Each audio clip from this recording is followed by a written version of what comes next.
We are privileged to have with us Majora, and I think it's fair to say that what she has done in the South Bronx, what she has done in traveling the world to extract ideas and bring those ideas back to New York City, is an example of what is possible.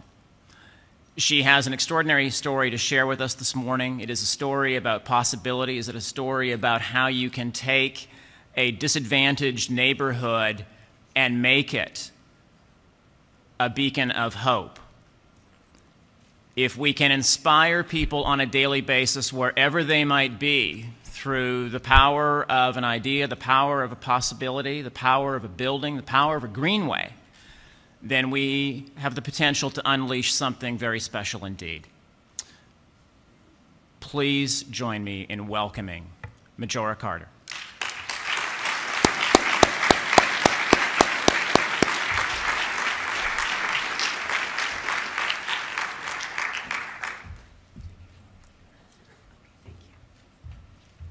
Beautiful. Hello, everybody. I'm actually going to ask you all to stand up, please. Because it's been a long, really power-packed morning, and some of you already beat me to it. Yes, let's do a little stretch. You can lift your arms up over your head, wiggle your fingers, get your back all up into it, roll your shoulders back until you hear something crack a little bit. It's good, right? And forward. All right? And now I want you to sort of like roll your neck around just a little bit. Get that out of there. And now turn and face your neighbor.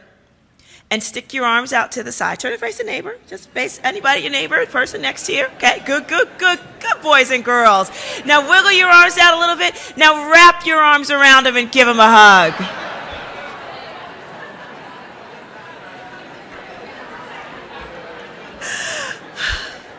And see, and this is always the funniest part about doing this, because people like find other people they want to start hugging all up against. It's very, very sweet. And it is exactly what we should be doing at places like this. Because if those, you can sit down, Because if those of us in this room, who have come together, to talk about what makes a resilient, sustainable, smartly growing city, if we can't reach out and hug each other, if we don't know that ultimately what it is we're trying to do is create really loving communities, then there's a problem. And but I know that we all do. And I actually have to tell you, when Dr. Ola Kate, sort of called out the folks that didn't truly believe that climate change was the most pressing issue of the day, my heart went out to you guys. It really did. And, but for probably a reason that you might not know or understand, at least at first, because I have no idea what was behind, what you were thinking. But I do know that when the Pew Center, great, big, huge research firm in the United States, did a poll about what are the issues that are most impacting people, Americans. And climate change and the environment ranked like 20 on the list, because it seemed as though things like the economy, healthcare, all those things were much more important than things that seemed really, really far away to people. And on some level, people are thinking, I want to talk about what's affecting me right now. It's like, I need to put food on my table. I need to send my kids to school, yada, yada. It's a big, huge thing. And I'm not undermining or underestimating the way people are emotionally involved in this. But I also do know that Dr. Reese was absolutely right, that this green stuff is delusional. What did he call it? It was many very funny things. That we're in the plague period. Good Lord, it was really kind of nasty. But it's true. When we think about it, we are kind of there. And we are being delusional with ourselves if we don't really start understanding the reasons why we got to this point. And remember that we are capable of great, great loving. It is because we did not consider the environmental equality of everyone on this planet. I mean, we have to face it. The fossil fuel-based economy has been subsidized on the backs of poor people all over this world for decades. And I don't think I'll find anybody who will disagree with me, at least not with any real science or facts behind them, to say that if by chance we had built all of the pieces of the fossil fuel-based economy in rich communities as quickly, and in rich countries, as quickly as we did in poor ones, if we did that, we would have had a clean and green economy a long time ago. But we didn't. And that's why we're all sitting in this room, waiting for lunch and other stuff like that. Because, the ghettos of our world, they aren't fantasy lands. Whether it's Strathcona here in Vancouver, whether it's the South Bronx where I'm from, whether it's the tar sands, home of ancestral, Native Americans, or Appalachian coal country in the States. Those are our ghettos. And I say our, because they're all ours. So whether it's corporate culture or lack of political will or just an understanding that we have a tendency not to think about the self-interest of somebody else that we may not see, whether they're in another country or wherever, the point is that we have an opportunity here to recognize that we can actually come closer together with people. And so I like to think about some really interesting things about what smart growth actually is. And one of the things that I find kind of interesting is this. There we go. Smart growth. Really kind of fun, super place to be when you think about it. This is the United States of America, obviously. What would be considered smart growth would be something like this, where you have beautiful things like you do have renewable energy sources, up in the northern part of the Midwest and also in the Sun Belt. But what we don't have are ways to connect that power to the places that actually need it, which is generally either along the coast or in larger metropolitan areas. And how cool would it be if we actually had something, a series of the national grid that actually allowed people to actually get the power, renewable energy, from the places that produced it to the places that actually needed it? That would be kind of great. That would be smart growth, right? But that's not what we have right now. I like to tell the story of what it is we're doing right now through the story of just one community, which is mine, which is the South Bronx in New York City. And this is an example of not particularly smart growth. And when my family moved there back in the late 1940s, they were part of that great migration, from the American South up into the north in search for a better life. And they moved to a place called Hunts Point, which is in the South Bronx and in New York City. And it, at the time, was a walk-to-work community. People literally walked from the residential core into the industrial area where there were like light manufacturing, like there was things as diverse as handbags to bread factories, like all in the same place. And it was a mostly white neighborhood as well. But what happened after that? Lots of folks, from the South also started following suit, and also from the Caribbean as well. White flight happened. That term was created. And we also had, the master planner or master illusionist, Robert Moses. The car became king. Car culture became the thing that people were just like, we've got to create America to help cars move through our landscape. Forget about the fact that there might be people in cars and there might be places that you might not want to go and all that stuff, but that's not exactly what this guy had in mind. The South Bronx had the unfortunate occurrence of being between two pretty wealthy counties, Westchester County to the north and Manhattan to the south. We lost about 500,000 people, in the South Bronx during that time, displaced because of the highway construction boom that happened there. This is a particularly notorious, section that sometimes people had less than a month's notice before they had to move out of their communities. Thriving businesses, many decades of families in these regions as well. Redlining also happened. The banks got involved. not the first time, and did some really bad things. This time, they literally drew red lines in areas they were not going to make any kind of financial investment. And so what would happen to your place, to your body, frankly, if you weren't going to make any kind of investments in it, if you weren't going to exercise, if you had a house and you weren't going to like build it up to keep a roof on or things like that, it's going to fall into disrepair. And landlords actually found it much more profitable, actually, at this point, to torch their own buildings rather than try to get money to come in to make investments in it that wasn't coming in. Oh, and this is about the time I came in. But this is what I grew up with. Those landlords, arson, in the 70s and 80s in New York City and also around the country, when landlords did this, it left lots of people displaced. And businesses also were gone. They went for greener pastures elsewhere. But this is how this was our life. We lost about 60% of the Bronx's population during this time period. And these were our playgrounds. Because we also, in conjunction with that, there was also a huge amount of funding extraction in things like schools and playgrounds, music programs, and these were our playgrounds. And I remember, being a kid and hearing that the South Bronx actually resembled Beirut, and there was a war there at the time. And I'll never forget thinking, but we're not at war. But in fact, we actually were, because for a community that had been defined for so long, the resources extracted, we were, like the poster child for urban blight, and crime and poor education, et cetera. And in some cases, in the case of my brother, we lost him after he served 2 separate tours in Vietnam. He came home and was the victim of, and died a victim of the drug wars in the community.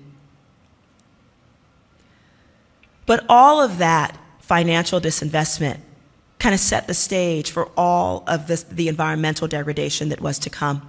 All these kind of waste facilities, power plants, truck traffic issues, they all came as a result of the financial disinvestment in our community. So the kind of environmentalism that I do is called environmental justice, and it simply means that no community should have to bear the brunt of lots of environmental burdens and not enjoy some environmental benefits. But right now, we know without a shadow of a doubt that where you'll find the good stuff, like parks and trees, and where you'll find the bad stuff, like waste facilities and power plants and all these kind of things here, that it will be based on race and or class. And we also know that these are not just ugly things to have around, they also have some pretty severe impacts on one's health as well. Now we know conclusively that Columbia University did a study about 2-3 years ago that linked proximity to fossil fuel emissions to learning disabilities in young children.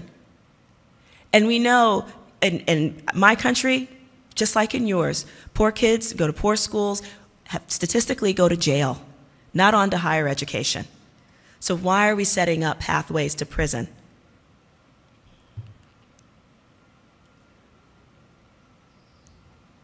But, I love that Mr. Reese pointed out earlier that we are, nations. We'd like to think we're nations of producers, but we're not. We're nations of consumers. And the fossil fuel economy completely exacerbates that, and we exacerbate it, by continuing to engage, in this kind of stuff. I mean, there used to be a point where local was not a bad word.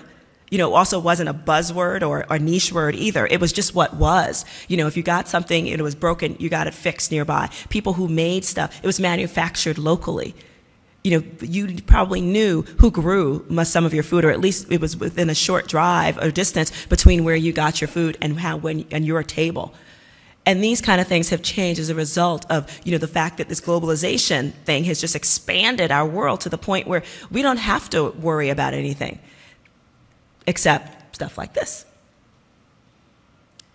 And so it doesn't matter if you're really, on the fossil fuel burning side or the extraction side. Like this is just, an everyday mountain in West Virginia, in Appalachia, in coal country in the States. This is what it looks like once the mountaintop has been destroyed in order to extract for more coal.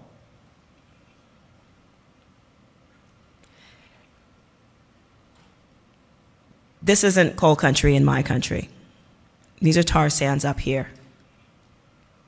But it looks a little familiar, huh?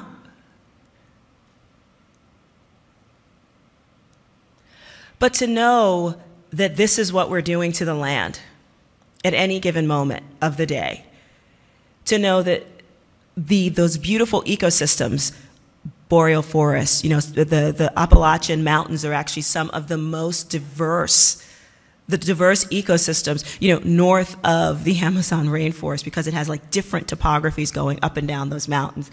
And this is what we're doing with them. I'm standing on the side of a mountain of what was formerly the home of this woman. Her name is Judy Bonds, and she's one of the fiercest anti-mountaintop removal coal activists in my country. And, we both acknowledge that we're from ghettos. And we both acknowledge that this is an issue for all of us. I mean, this is tap water that comes out of people's taps down there. I'm not sure if you can see it, but it's black because of all the chemical processing that goes in with the mountaintop removal. It's not they just blast off a mountain, they pour chemicals in it, and it ends up in your water table. So whether it's this kind of stuff coming from your tap water that you would never, ever, ever drink, or asthma in our cities, or diabetes and obesity, which are all have their roots in environmental issues and are exacerbated by the lack of environmental stability and equality. Judy and I, understood, whether it was homegirls or hillbillies, that we could get this together, that environmental injustice ties us together. But it was also environmental justice solutions that also are going to help us save the world. I got my start, literally because my mayor and our governor in New York City decided that they wanted to privatize waste handling, in our city. And we were already, the South Bronx was already handling a huge amount, of the city's waste infrastructure. They wanted to bring even more to our community. So for us, it was just a matter of desperation. We've got to talk some sense into these folks because we couldn't have any more that we were already handling. But really, what got me to stay, in this was not the solid waste, management fights that we were having with our city and our state, but it was this dog, who really helped me understand that what we really needed to do, in addition to advocating for more sustainable solid waste management policies that included, recycling and reuse and all those beautiful things, but we also had to think about, well, what else did we want in our own communities that actually spoke volumes to the kind of healthy community that we wanted to live in? And had it not been for this dog, maybe I might have come to the conclusion that I came to and what brought me here, but it probably wouldn't have been as quick or as cool, and I got a dog in the process. But she took me jogging one day down what I thought was just another illegal, disgusting garbage dump in our community. And it was. I mean, there were piles, years, decades worth of construction and demolition debris that had been dumped, in my community. But what I didn't know, and I would not have discovered had I not had an 80-pound dog, ahead of me, was that this dump dead-ended at the Bronx River. And I remembered, vaguely hearing that there was this group that really wanted to support, Bronx River projects, but I was like, you can't get to it. But fortunately, me and Zena went down there, and after many, many, many cleanups, I realized that we could do something to this space. And this is what that space looks like now. Developing this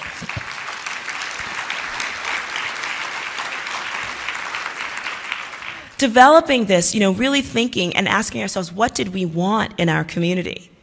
How would this be more sustainable, for our well-being, for our understanding and developing into more whole human beings, not just being like this ugly, dirty place where you put all the kind of things that wealthier and usually whiter communities could avoid in New York City.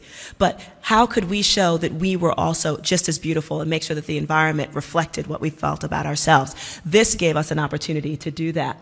And it really was the kind of thing that just, and I also got married there, a few years ago with Zena as my flower girl.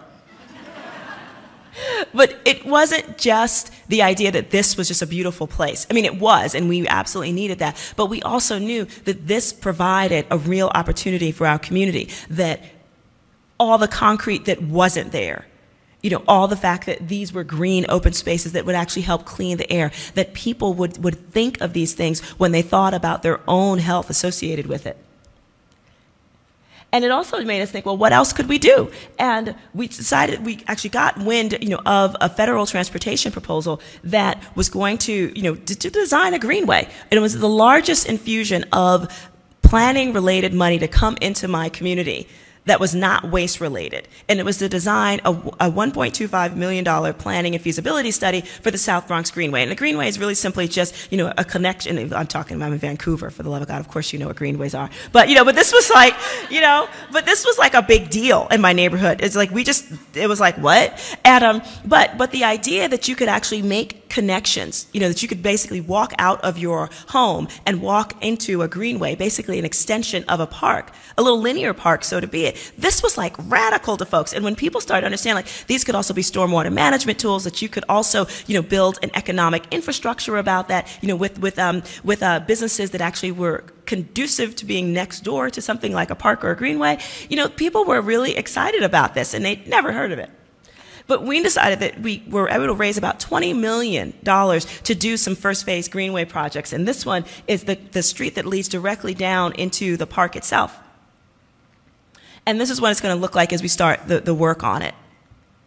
And so, as you know, a greenway is just like essentially like a linear, dedicated pedestrian bike path. And that really the real juice behind it are all the parks that it connects to, the bigger parks that it connects to. And this, actually, the South Bronx is only 25 feet away from one of New York City's largest parks. And it's on this island, and it's literally separated by 25 feet of water. This particular improvement is going to allow South Bronx residents to go to that park. So this was another really huge, huge deal for us. And as much as we knew that the environment, improving the environment was an incredibly important thing that we needed to do, we also knew that as we worked to restore the environment, that the environment was going to restore us, that we were absolutely going out of our way to break down the idea that somehow there was the environment and there were people. Because it's just not true. And for those of us who were like, one or two generations, in our community, our people had come from the agrarian South or from the Caribbean. We were water people. We understood what it was like. We understood what it was like to grow one's own food. I mean, we're just one generation away from that. And helping people to reimagine themselves as a part of their environment and not something that needed to be tamed was a huge, huge thing for us, especially when, you get the great American dream, and it means that, if you have a tree in your front yard, you concrete it over so you can put a car there, crap like that. So we had a lot of work to do, and we still do, but we knew that the best way for us to do this was to help connect people to see that they had both a personal and a financial stake in the development of the environment. So I started one of the first green jobs training and placement systems in the country, and BEST, Bronx Environmental Stewardship Training, and it started on the waterfront. We were doing wetland restoration, and getting folks trained to do that, and then later urban forestry management, and also green roof installation, and also learning how to clean up contaminated lands, and all of those kind of projects, things that really were about horticultural infrastructure to show that there was actually environmental services that could be done by real live people. And I think the best part of the work that we were able to do is that we took folks from our community, mostly folks that were formerly incarcerated, or people that had been living for years in generational poverty. I come from one of the poorest congressional districts in my country. And so people who had literally never seen a family member with a job because they were so entrenched in the social welfare system.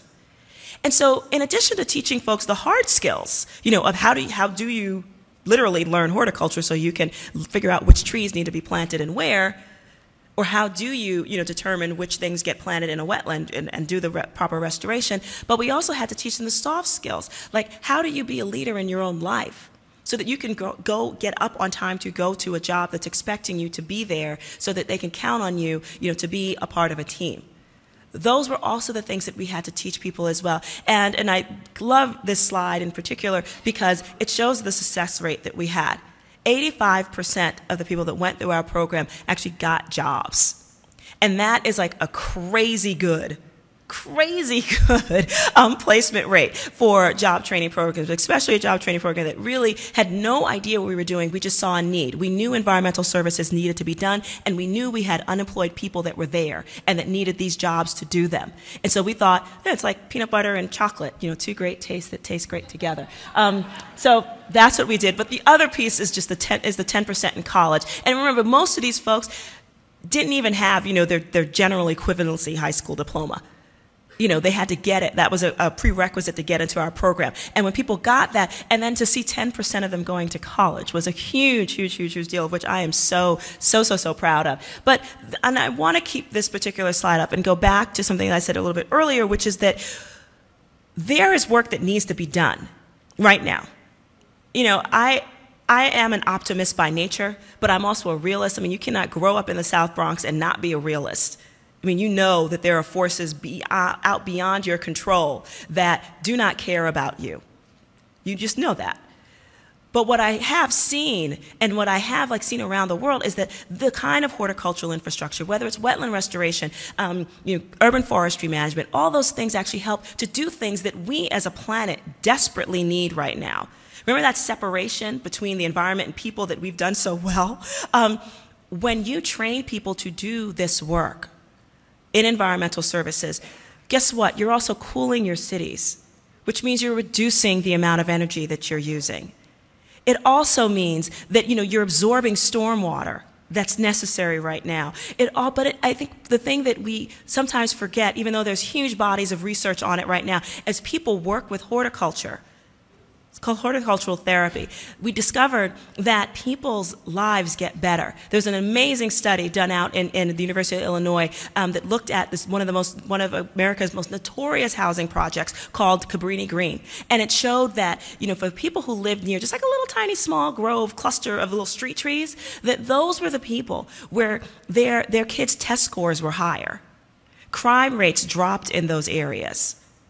Girls' self-esteem go up. How is that evidence? Because there was less teenage pregnancy in those areas.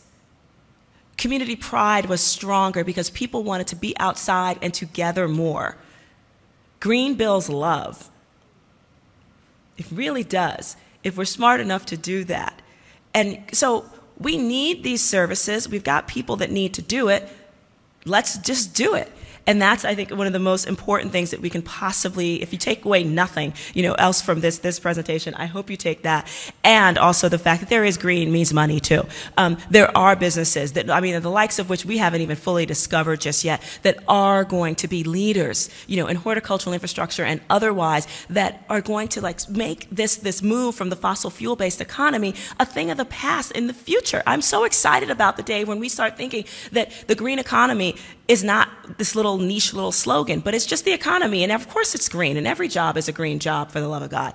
But one of the things that we did, it would be nice to hear that, but one of the things that we showed that we had to do was show that you could make money off of this stuff. We started one of the country's first community-based green roof installation businesses, and the idea was to get as many people as possible working doing the sustainable building technique that has been around for more than 60 years in Western Europe. They attract about between 75 to 90% of the stormwater that falls on it. They actually keep your building temperature lower, especially in the summertime when you want to use lots of air conditioning. And it also provides some really awesome opportunities for even growing food as well, because it's already there. And this is the roof that we did on my house a few years ago, and this is what it looks like now. And we also showed that the food opportunities in particular, this is just a bit of a demonstration roof that we planted back in 2001. We've got this herb garden, a medicinal herb garden, and food that was a really wonderful possibility for us to show. And I didn't let anybody eat like the other kind of plants because I wanted people to see that, yes, you could in fact grow food on a rooftop. I did let my staff eat the strawberries, though. I'm not such a horrible person. And I'm not saying that we will ever completely erase the need for things like sewage treatment plants, like this one or this particular other beautiful one that's about 10 stories high.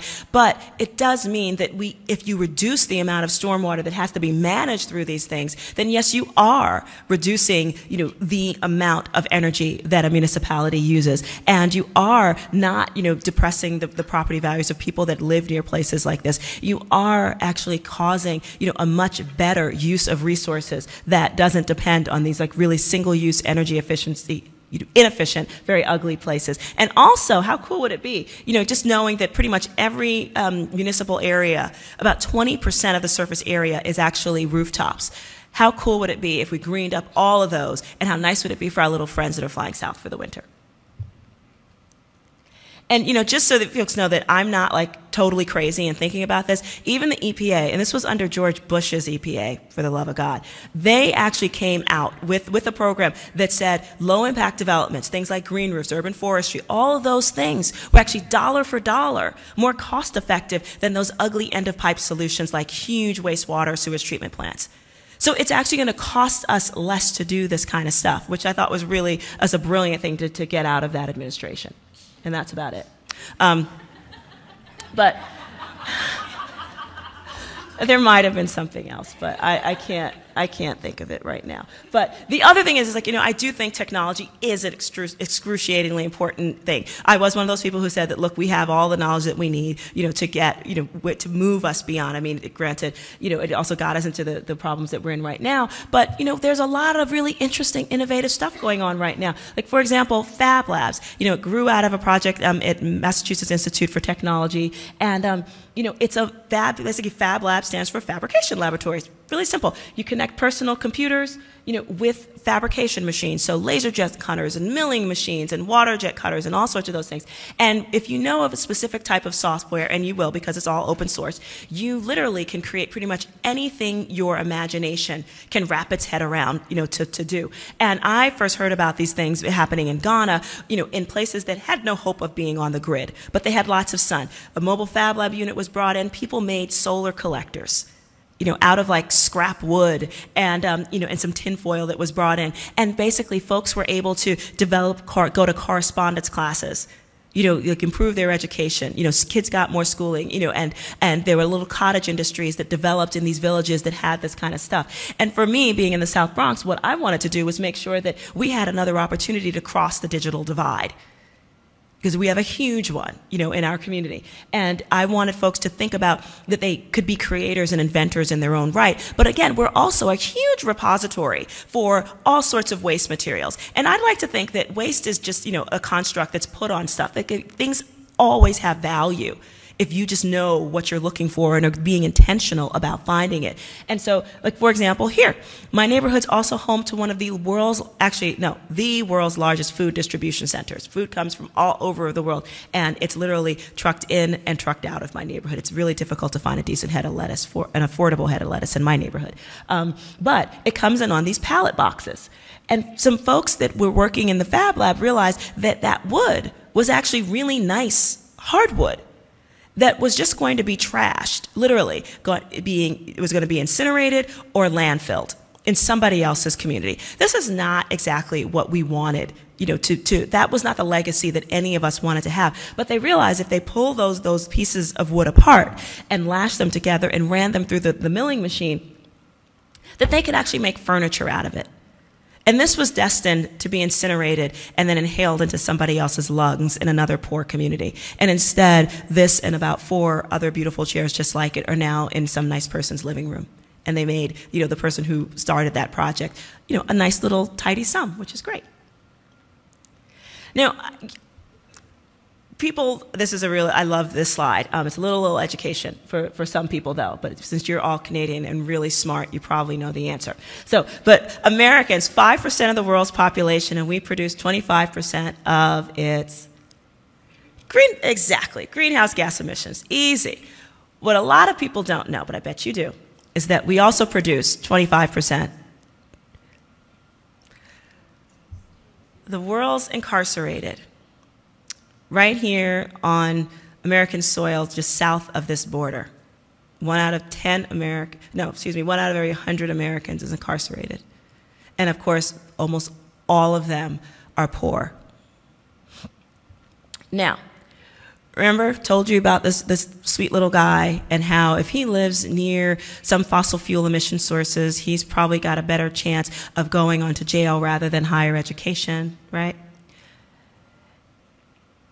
And I think everybody knows at this point that, you know, the fact that we are even now building huge amounts, you know, of coal-burning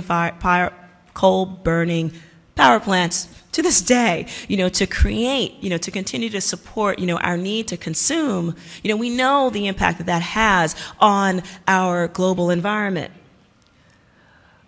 But sometimes we don't know the impact that it's had on people on the block whose entree, you know, into the middle class depended on a local economy that was near their home, that actually allowed them to be real producers and real active parts of the community as well. And this is something that we really need to bring into our consciousness in a way that allows us to see each other, you know, as real, as everybody, that no one is expendable, that we need everybody to really push us toward the goal of more global sustainability. Because this is the kind of stuff that is here now. And we have an ability to do some great things to make so that these kind of things actually become, you know, with a little value added, that people could actually be doing this kind of work. And why? Because, you know, I could probably just wipe out the word South Bronx and replace it with like any other ghetto around the world. But, you know, in our day and age, with all the resources that we have, no one should have to feel as though they are less than anything. But our current fossil fuel-based society basically makes all these people completely expendable.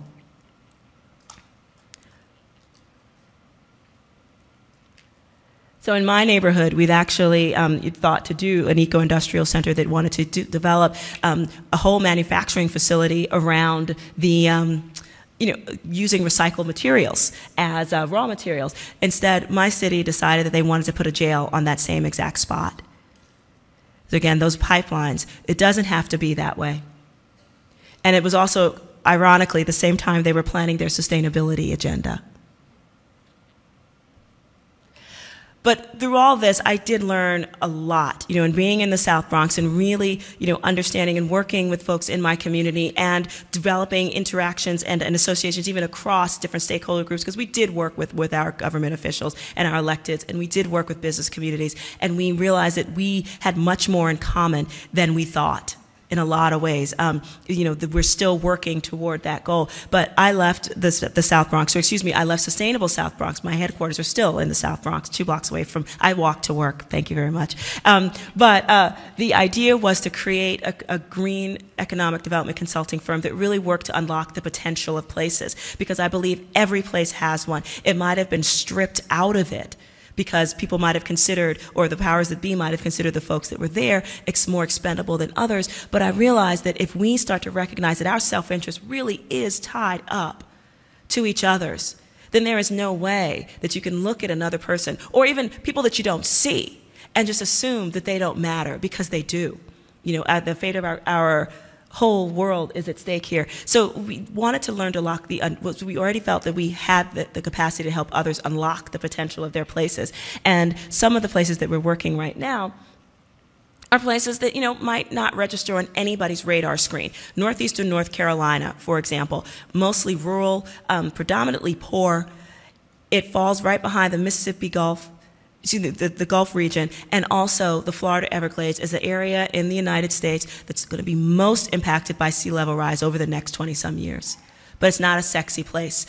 But they hired us because they realized that there was a huge brain drain going there, and that they needed to become leaders in climate adaptation strategies. Not mitigation, but how do we deal with the fact that our coastline is eroding, you know, at some serious leaps and bounds? How do we deal with the fact that we have so much agricultural runoff here that we're literally poisoning, you know, many people in this region?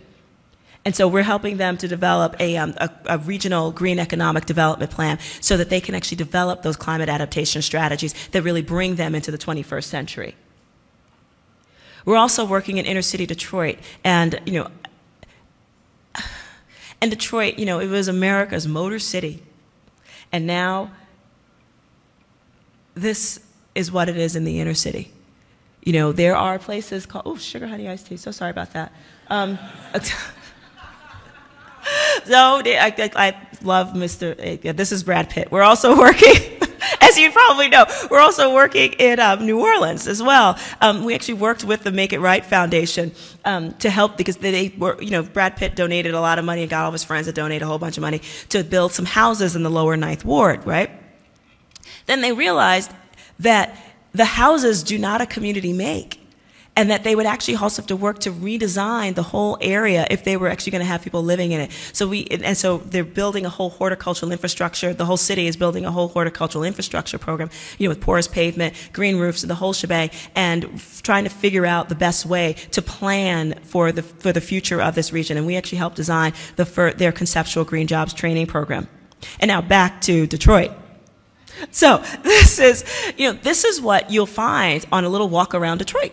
Literally, you know, these are urban prairies. All these places actually did have either homes or businesses on them, but nature has reasserted itself because the economy there, you know, has been in the toilet for a little while. But interestingly enough, the people that live there are taking the land back, and they're growing their own food, because it is much easier to buy lotto tickets and beer and liquor than you could ever find, you know, decent, affordable produce in these areas in the inner city. So people actually have taken to reclaiming some of these lots and growing, you know, on them as well for their families. And they're mostly just giving the food away. But the land is actually kind of useful, and it could be very productive. And we're actually going to be working there to help them develop an investment strategy that would actually start an urban agriculture cooperative, so that the folks can, and using hydroponic techniques and a 4-season-a-year growing period, that will allow folks to sell their food, you know, and develop a commerce economy around it. Because the inner city of Detroit is not all of Michigan. They can actually do locally grown agriculture that can be, you know, transported very, very, you know, actually easily, you know, out into the other parts of Detroit as well. So developing that kind of local agricultural-based economy is something that folks are really excited about, and as are we. And so the idea that we can, get ourselves, like, you know, put our panties all in a bunch and, you know, stick our heads in the sand. There are lots of things that we could be doing. And, you know, as evidenced, I think, by that, by the Pew poll, you know, in the United States, that folks are like, this is just not something I can deal with. Or we can recognize that we have the opportunity to do all sorts of things because we can. You know, when times are hard, I think we, as nations, we have developed opportunities to push us out of it. You know, it was some of the worst economic times, you know, whether it was the Great Depression and the war, you know, threats of international fascism, and people literally starving, you know, actually helped create some of the greatest things that we had, you know, in our country. And, you know, from Social Security, you know, to the development of works in progress, you know, administration projects that got people to work and really helped develop a sense of pride and a great middle class in our country. I think we also have an opportunity right now to recognize that we can move ourselves out of the fossil fuel-based economy. And no, it's not going to be easy. And I know that there's going to be some folks that are really going to hate it. But I also realize that we actually have a great opportunity to acknowledge that we've already built some really awful tributes to some not so nice things that said to many, many people that you are unworthy, that you do not matter. And that now we've got an opportunity to make everyone a real, true participant. And we could start building real monuments to hope and possibility, you know, in our world. Thank you.